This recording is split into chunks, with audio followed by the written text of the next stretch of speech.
Welcome back. I'm Gila Ross, author of Living Beautifully and host of the Power Up podcast, where we share short, relatable ideas to impact and upgrade your everyday life. The title of tonight's class is The DNA of Judaism. If I were to ask you, what are the foundation beliefs of Judaism that everything else is kind of built on, what would you say? Food. Yeah. The 10 Commandments. Food, Torah, anything else? Prayer. Okay. One God. This past Shabbat, we started reading the Torah again. The beginning of the Torah is Bereshit, and it starts with the creation of the world. Now, the very first word of the Torah is Bereshit, in the beginning, exactly. The first word, Bereshit, it's kind of like the DNA of creation. Just like at conception, the embryo has all the DNA of the human that it's going to develop into, and everything that sort of unfolds, it's not like extra things are added on. It's really just like an unfolding of the DNA, right? So everything about that child is encoded within the DNA that's present at conception. So too, everything about creation, everything about Judaism is sort of encoded within the word Bereshit, right? And there's lots and lots of talk about the different ways you can read the word and the different ways that you can understand the word that teaches us so much about the world and Judaism.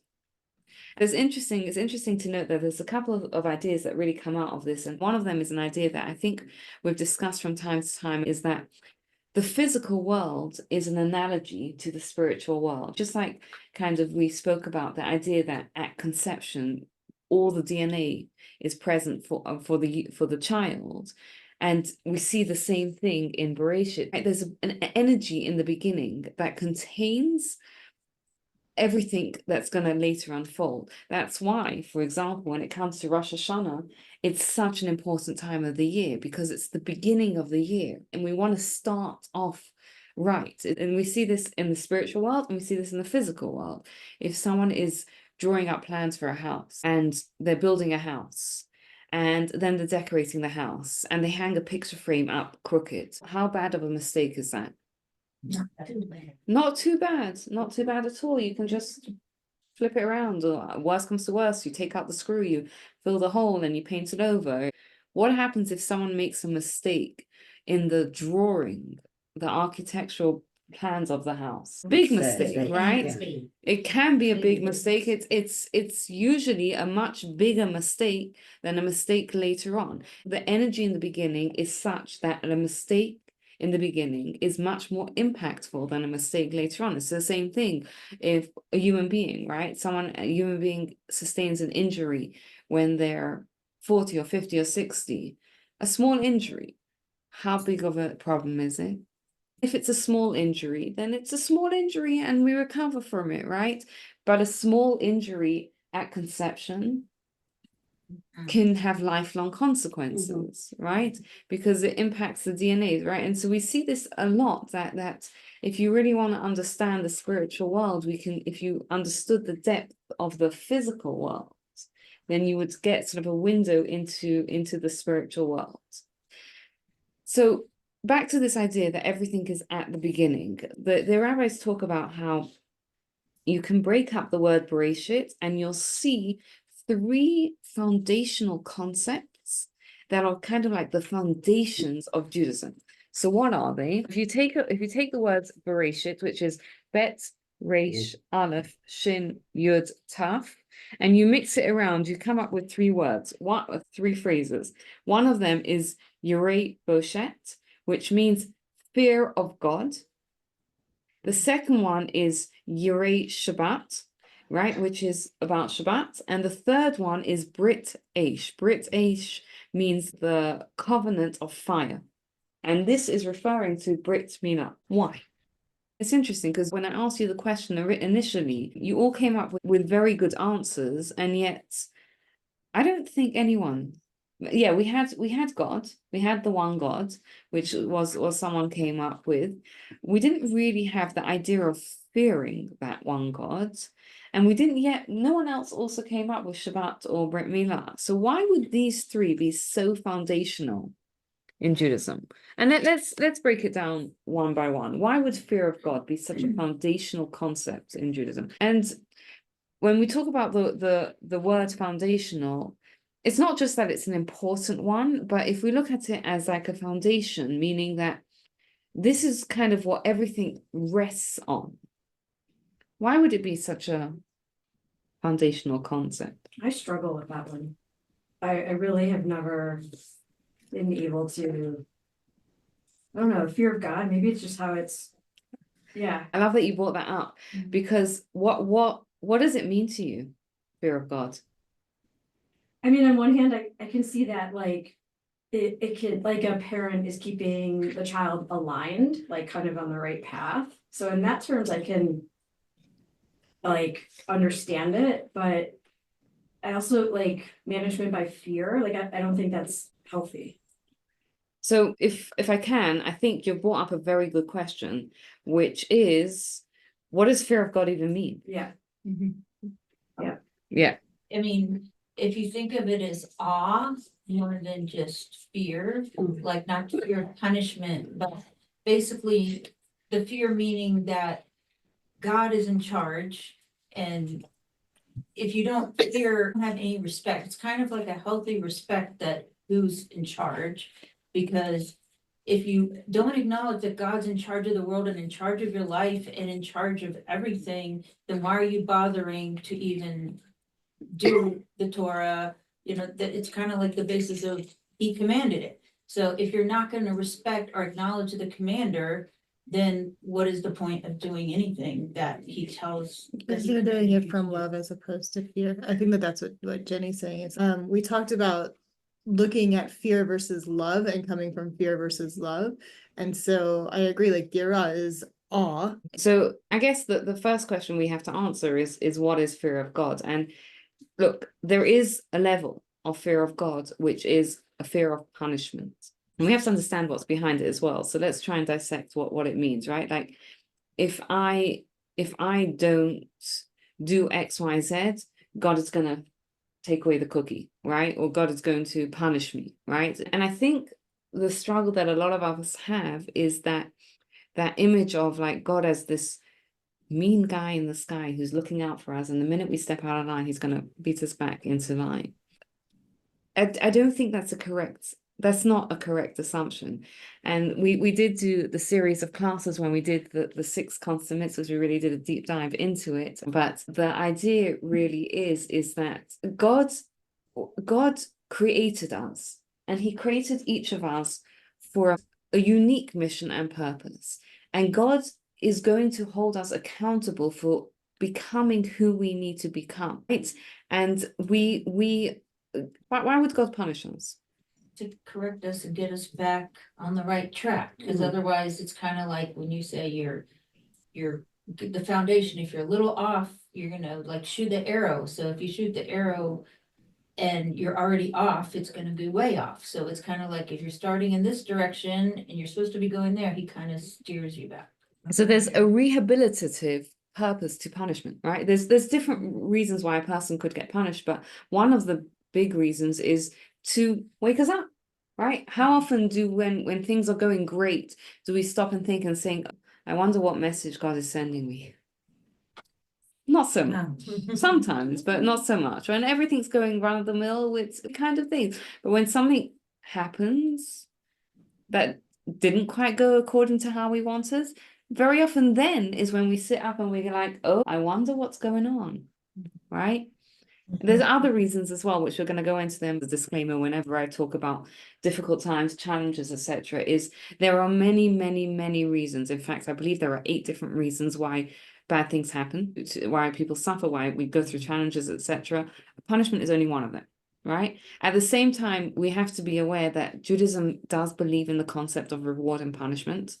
Mother Teresa and Hitler do not end up in the same place. which I think is something that we can be grateful for, right? There is accountability for what we do. And Judaism talks about reward and punishment. So there absolutely is this concept of reward and punishment. At the same time, we don't know when something happens why it's happening. We don't know that it's a punishment. The only thing that we can say to ourselves and we can ask ourselves is, what can I learn from this? I don't know why this happens.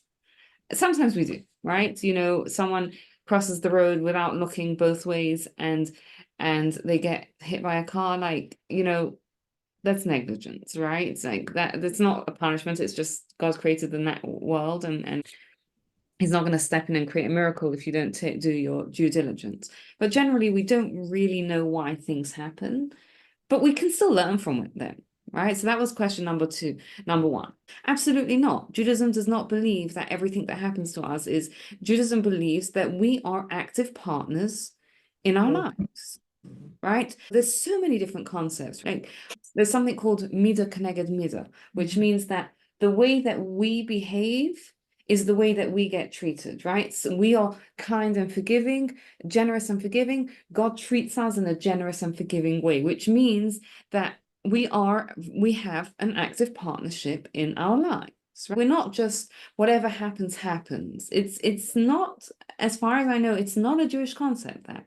Yes, there are things that are out of control that happen to us, but you can't just sit at home and say, oh, whatever happens, happens. However my mortgage gets paid, it gets paid. However my health gets looked after, it gets looked after. No, God put us in this world, in a natural world, and we have to live in that natural world. You have to take care of your health. You have to try and earn, money. You have to treat other people well. You have to invest in your relationships. You have to do all these things and live in this world. At the same time, we also have to recognize that there is a God that is directing the world, right? Someone can do everything in their power to live a healthy lifestyle and still get sick.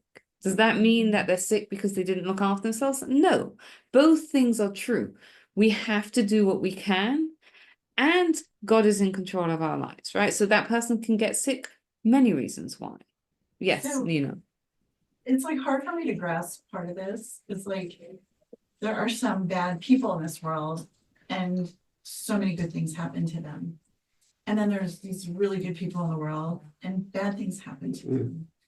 You're in a good company, right? Because Moses asked God this question. He said to God, explain to me why bad things happen to good people, right? And God, what was God's response to him? God's response to him was, he said, you can't see the front of me, you can only see behind me, right? Which means you can't necessarily understand at the time. It could be many years later we can understand. It could be in the world to come we'll understand. But it's a hard question to understand because it is a hard question. And at the same time, we have to understand that contributes to our free will. Because if every time we did something good, we got rewarded, and every time we did something bad, we got punished, it'd be a bit of a no-brainer to do the right thing. It'd be a bit like stupid to do the wrong thing. If every time you say a not nice word, something in your house would come crashing down, right? Like it's a bit of a no-brainer, right? So yeah, it makes it too easy. So that is part of the free will, and it's a very hard question to understand. Maybe at some point we can do a little bit more discussion on why bad things happen. Once we understand why fear of God is foundational. But I just want to say something, because we often think that what Abraham brought to this world was this idea of theology, right? That there is one God. It's not actually true, because Adam was created by God. Adam didn't believe there was one God. Noah had a relationship with God. God told him. Abraham brought to the world that was unique was this idea that you can use the physical world to become spiritual. Before then, we're either physical beings or we're spiritual beings. And spiritual beings, like they went up on a mountaintop and they devoted themselves to God. This concept, which is, by the way, is a very Jewish concept, that we live rooted in this world and we elevate every single action that we do, was what Abraham brought to this world. And by the way, it's a Jewish concept, and it's a much harder concept, because it's much easier not to talk bad about other people if you're not interacting with other people. When you have to live with people and be nice to them, much harder. Okay, let's try and understand this fear of God. So this fear of punishment is, yeah, there is one level that is a fear of punishment. This is not the fear of God that is talking about here, because that's not enough, right? In order for something to be foundational, it has to be like in the foundations of it, right? So what are we talking about by fear of God? There is this yira, right? Which we can translate as fear, we can translate as awe. Maybe awe is better. But this idea, this understanding that there is a God who created me for a purpose. And I'm in awe of that God. I'm in awe of that purpose that I have. And I am afraid of letting myself and letting God down. I once took a trip to Israel with a group of families, and we heard from I forget his name now, a member of the elite counterterrorism in Israel and the IDF. And he was talking to us, and he runs a yeshiva for special needs students. He's a father, he's a husband, and he also is is elite member of a counterterrorism unit, which means that every time there's a terrorist attack in Israel and most people run for cover, he puts his boots on and he runs to where the terrorist attack is to try and get rid of the terrorists, right? And he was even telling us that he actually sleeps with his boots by the front of the house in a certain way, so that if there's a terrorist attack at night, he can literally just step into those boots. Why? Because they calculated that for every second that it takes them to get to a site of a terrorist attack, this is how many people could get killed. And if he doesn't leave his boots in that direction, in that way, this is how many people could get killed.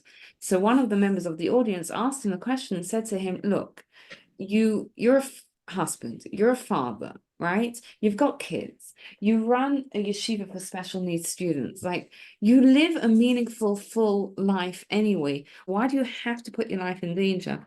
And he said, and I think this epitomizes Yirat Hashem, Yirat Shemayim. He says, I live in fear of after I pass away, after I die, and I come up to heaven, I come up to God, and God will tell me, why didn't you fulfill your potential? And I don't want that. Right? That is the Yirat Shemayim that we're talking about, is understanding that I have been created by a higher power, by God, and I have a unique purpose. And I cannot let myself or God down by not fulfilling my potential. And I think perhaps that is an answer to your question, Jessica, of why this is specifically a foundational concept and not the other. Because we can believe in God, we can know God, but that's out there, right? In order for something to be a foundational concept, it has to change us. If we can understand this, it changes how we live our day-to-day life, right? If I wake up in the morning and I remember that I have a mission, it doesn't matter if I know what that mission is, but I have a mission, we get out of bed in a different way. And in fact, the Shulchan Aruch, there's a book called The Code of Jewish Law. And it talks about all the different mitzvahs that we have to do. And it starts off with how we have to wake up in the morning. Did you know that? No. There's rules about how we have to wake up in the morning. Does anyone know how we have to wake up in the morning? We are supposed to wake up in the morning like a lion. I know, sorry, I should have given this a disclaimer because it's an intimidating mitzvah, right? We're supposed to wake up in a lion, like a lion. Yeah. Why? We're supposed to wake up with strength and vitality. How do we do this? Is by understanding that we have this mission, and I'm afraid to not fulfill my mission. And it's so much more of a deeper thing than I'm afraid I'm going to get punished. I'm gonna let myself down. I'm gonna let God down. I don't know if anyone has ever had that experience where you kind of have let someone you care about down. How does it feel? It feels awful, right? Right. So that's the fear of God that we're talking about. In fact, Rabbi Yochanan ben Zakkai, when he was at the end of his life, he's on his deathbed and he's surrounded by his students. And he wants to give them some parting advice. They want to learn from him. They know that he's going to pass away soon. And he tells them something which at first sounds like wrong even. He tells them, I want you to have as much fear for God as you fear other people. What do you think when you hear that? His students were surprised because they thought, hold on a second, we're supposed to fear God more than we fear other people. And Rabbi Yochanan ben Zakkai was like, you're right, you are. But the reality is that we know how, like, you're having a conversation with a family member, and then someone knocks on the door and the tone of your conversation changes because, like, there's someone and you don't even know who it is. It could be a complete stranger. It could be like a canvasser, or, you know, cleaning the gutters or whatever. But a complete stranger, someone that you don't even care about. But all of a sudden, like, you talk nicely, right? So why? Are we afraid that the other person is going to punish us? What are we afraid of in the moment? What others think of us? Exactly. We don't want them to see anything less than the best version of ourselves. And that's what he was telling them. He was like, imagine if you lived your life the whole time with that level of, I don't want anyone to see anything but the best of me, right? Even in private. Would that impact our actions? Absolutely.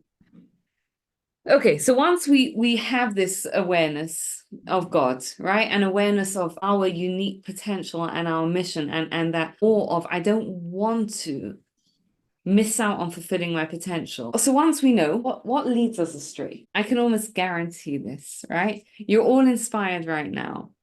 Something's going to happen tomorrow or the day after or the thing, and you're not going to be your very best version of yourself. Or maybe I should talk about myself, right? I know that's going to happen.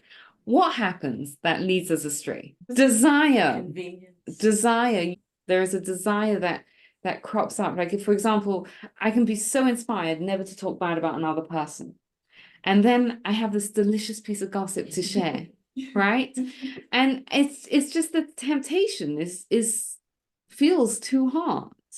And it gets exhausting because we have to constantly fight that, right? So sometimes what leads us astray is our temptations, our desires.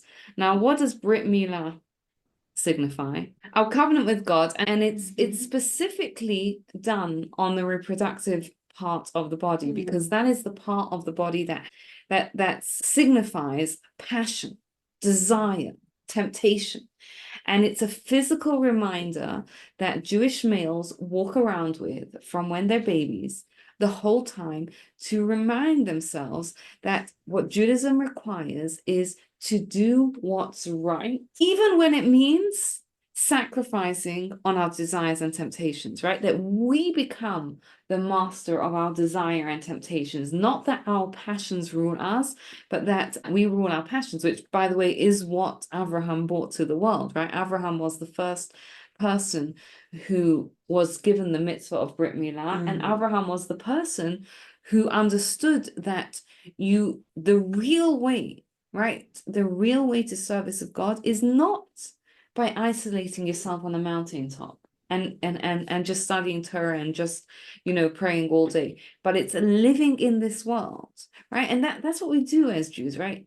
Friday night, we take a cup of wine or alcohol or grape juice or something, and we sanctify it. We take food and we make a blessing on it, right? We take all the physical things, we take our relationships. Do you know how many mitzvot there are that are pertain to our interpersonal relationships? How we think about other people, how we talk about other people, how we talk to other people, how we lend money to other people, how we lend things to other people. Every aspect of our interpersonal relationships are governed by Jewish rituals. Why? Because relationships are such a huge part of our life, and they can be a huge part of joy and connection and love, and a huge part of stress and strife. And there's so many laws that govern how we take this part of our lives and we elevate it. That is what we do as Jews in this world. We live in this world and we elevate it by the choices that we make. And that is what Brit Milah signifies. Physical reminder. And interestingly, does anyone know why it's a mitzvah for men and not for women? So interestingly, there's what's called a physical energy, a female energy in the world, and a male energy, right? And a male role in Judaism and a female role. And it's a much, much bigger discussion. We should do it at some point. But just to know at this point, like, the male role is much more of the keeping the memory alive. And the female role, incidentally, is much more of actualizing that role. We see this in, for example, the birth of a human.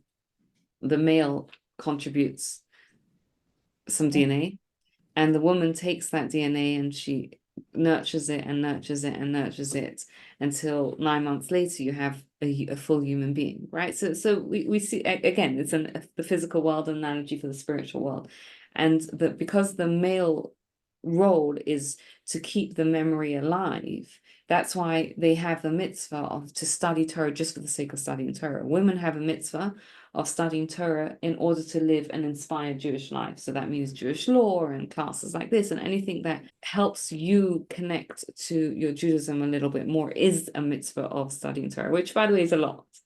But men have this mitzvah, Brit Milah, because it's a physical reminder that we are born imperfect, and our job is to make the world a little bit more perfect, right? To rule over our passions, to become the master of our passions, so that they don't rule us, but we rule them. It's a lot.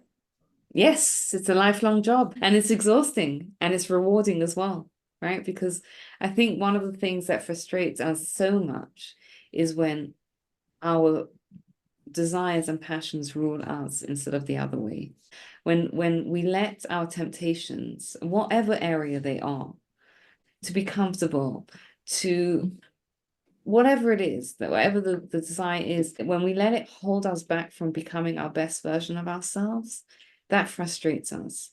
So it's a lot, and it's rewarding as well, because when we're able to overcome our initial desire to do what's right, it feels incredible. Am I right? Yes, I see some nods. So what about Shabbat? It's interesting. The Talmud says that for someone who keeps Shabbat, they're not going to be able to tell a lie on Shabbat. What on earth does it mean? What is Shabbat about? Why do we have this day of Shabbat? Because God commanded it. Absolutely, God's commanded us. It says it's supposed to remind us that God created the world. Yes, whenever Shabbat is mentioned in the Torah, it's always mentioned in relation to 6 days of a week you shall work, and on the seventh you shall rest, as a testimony that we believe that God created the world in 6 days and created Shabbat on the seventh day. And really, an interesting law about Shabbat is that someone who's not Jewish is not allowed to keep Shabbat. Right? They can do most things, right? They want to be kind, they want to give charity, they can do most things, but keeping Shabbat, no. They can't keep a full Shabbat. For example, someone's going through the conversion process. What they'll tell them is they have to start keeping Shabbat, because you can't go from not keeping it to keeping it. It's just too hard to get into the habit of doing it. But they'll tell them to break it in one small way, right? So switch on a light. If do one small thing so that they're not fully keeping it. Why? Because, and the analogy that's given is, imagine if there's a couple that have an anniversary and they go out for dinner, and an acquaintance stops by and pulls up a chair and joins them for the dinner. What would you say? It's rude, and it's inappropriate, right? It's one thing if they're out, whatever, in the grocery store or whatever, right?